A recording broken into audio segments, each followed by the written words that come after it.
All right, everybody, we are back for part two of chapter three.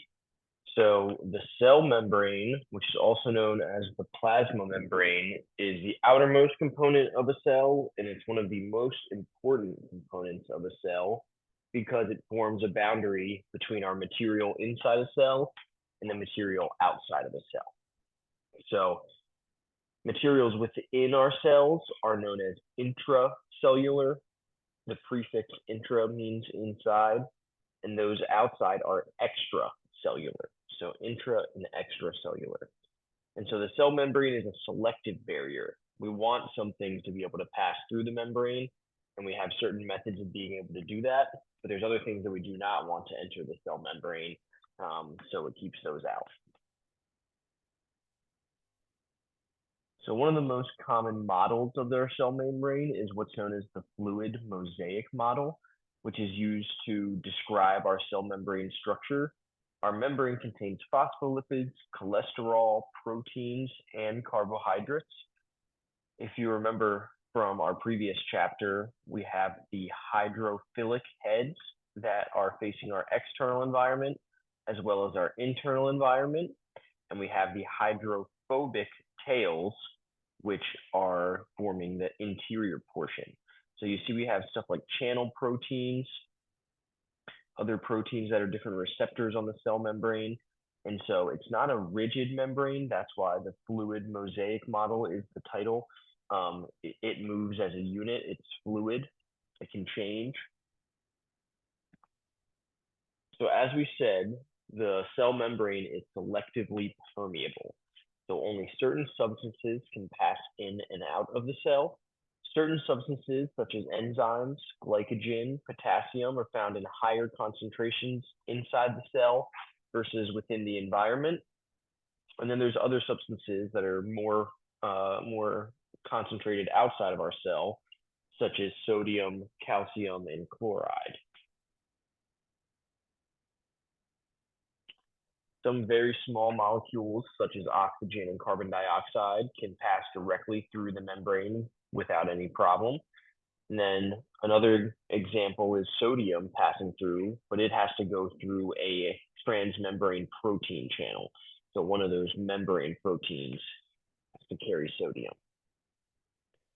Different routes of transport are going to depend on the size, shape, and charge of the substance. So some substances, just like sodium above, require carrier molecules to transport them across. Glucose is a good example of this. And then there's other substances which require what's known as vesicular transport, or when we're talking about the vesicles kind of capturing the material outside of the cell earlier when we were talking about organelles. That's a method of transport as well. So the two main distinctions of our different transport methods are active versus passive transport. So passive transport does not require the cell to expend energy. That's why it's considered passive.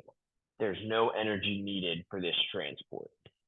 Now, on the other hand, our active membrane transport is going to require our cell to expend energy, which, as we talked about, is typically going to be in the form of ATP.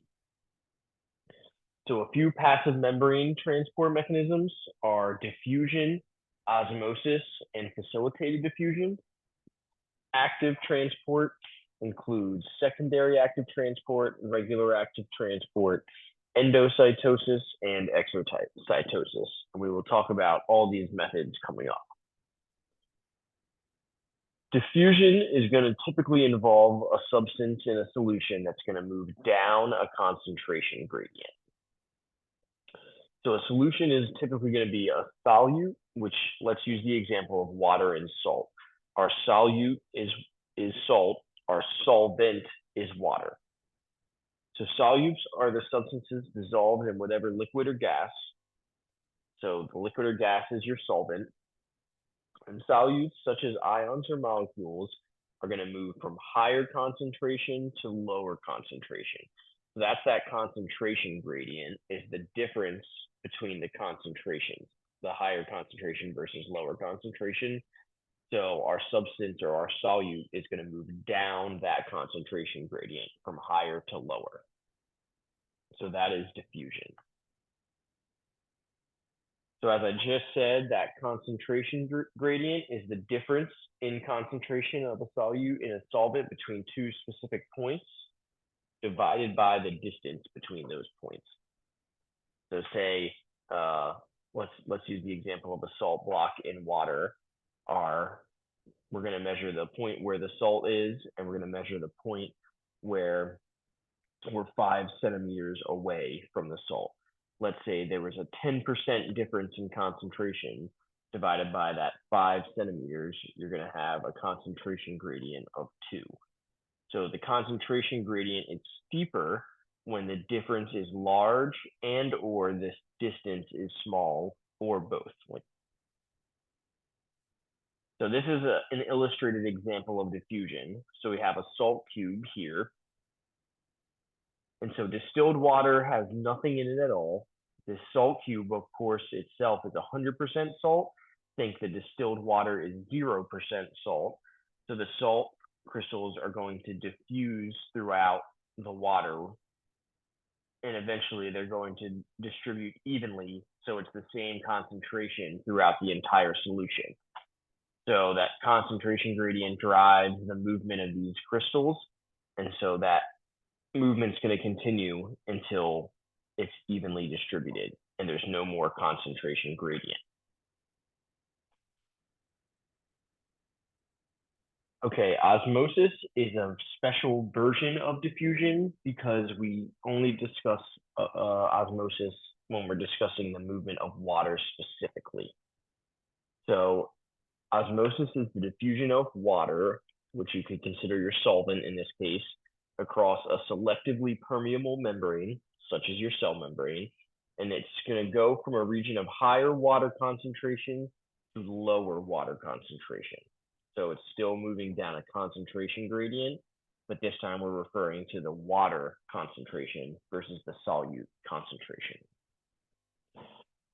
So this concentration gradient, when we're discussing it in regards to osmosis, is known as osmotic pressure, and that's the force required to prevent movement across that membrane. So osmotic pressure is going to depend on the difference of solution concentrations inside of the cell relative to the outside of the cell. So a cell may be placed in different solutions. So we are going to discuss 3 different versions: hypotonic, isotonic, or hypertonic. And with these solutions, we're going to compare the solution to the interior makeup of the cell or the cell cytoplasm.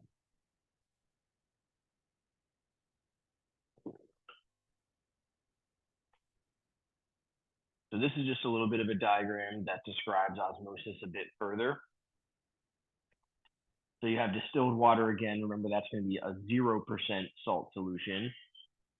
Then you have a tube that has a 3% salt solution. When you put that tube with the selectively permeable membrane into your beaker, the distilled water that's 0% versus the 3% solution now forms a osmotic pressure. So the water is going to move via osmosis into the tube to even out, so that now we have our distilled water as 1.5% and our tube as 1.5% salt solution. So they're trying to equalize that pressure. Okay, the first one we'll discuss is a hypotonic solution. So hypotonic solution means it's a lower concentration of solutes and a higher concentration of water relative to the cytoplasm of the cell, which means our cell has a higher concentration of solutes and a lower concentration of water. So our solution has less tone or less osmotic pressure than our cell. Water is going to move into our cell, causing it to swell up because our concentration of solutes is higher in the cell and our concentration of water is lower. So the water is going to move from higher to lower concentration into the cell. If this happens too much or too much water comes in, the cell can actually rupture, and we call that cell lysis. An isotonic solution is going to be the exact same concentration. So same amount of solute concentration, same amount of water, no osmotic pressure in this case. So the cell is not going to shrink. It's not going to swell.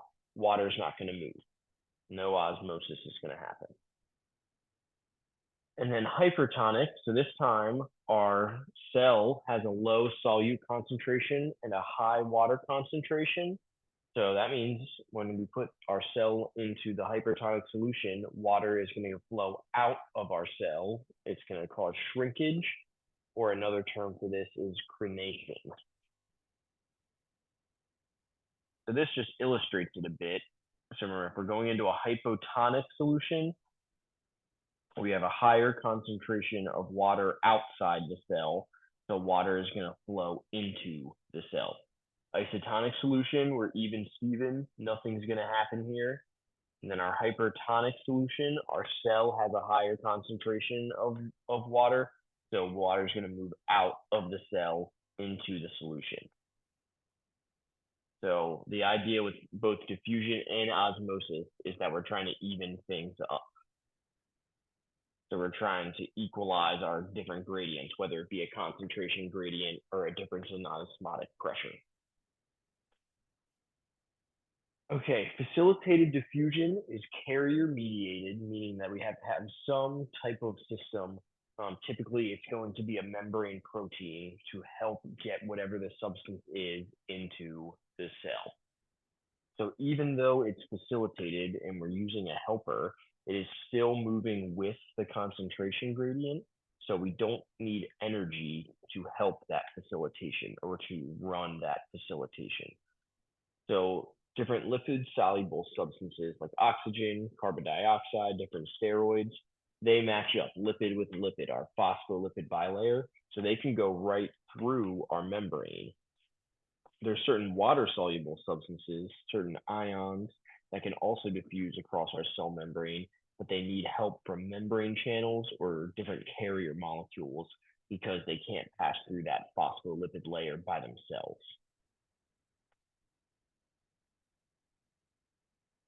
So you're going to have a specific membrane protein for a specific substance. So you see our lipid-soluble molecules, they can go right through that phospholipid bilayer. We have these green non-lipid-soluble molecules, so they can't get in. They're going to bounce right off that membrane. But these other non-lipid-soluble molecules, or our water-soluble ions, have their own membrane protein, so they can go through the cell membrane.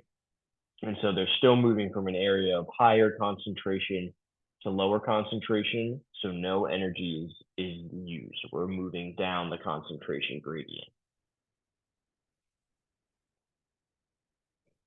So now we're going to shift our focus to active transport mechanisms.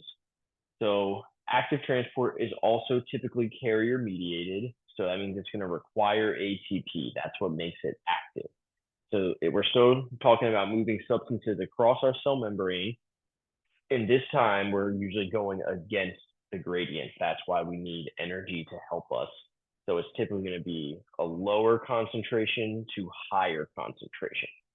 So these active transport processes accumulate necessary substances on one side of our cell membrane.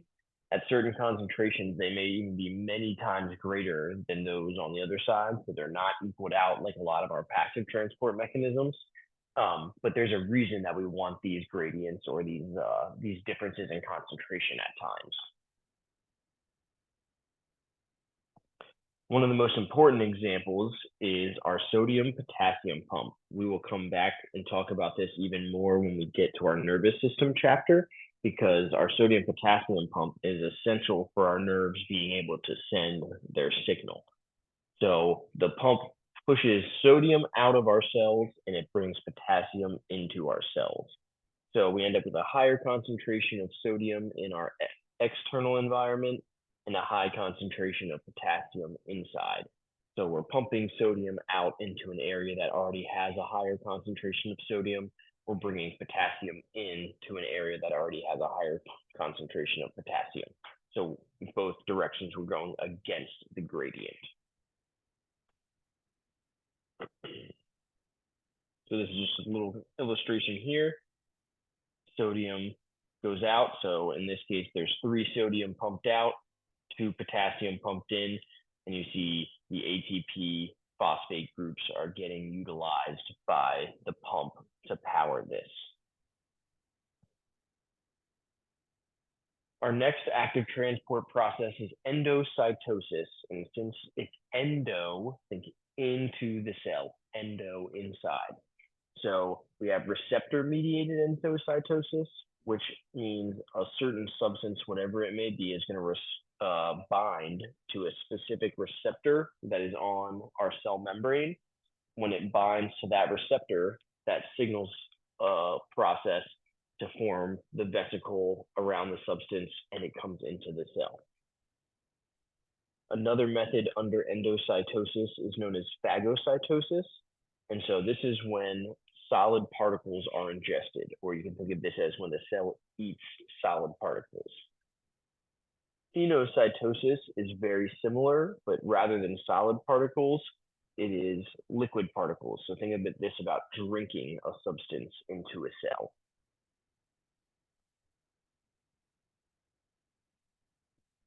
Here's an example of that receptor-mediated endocytosis. So you're going to see these purple molecules are going to land on their specific receptor, and that's going to trigger the vesicle to form to bring it into the cell.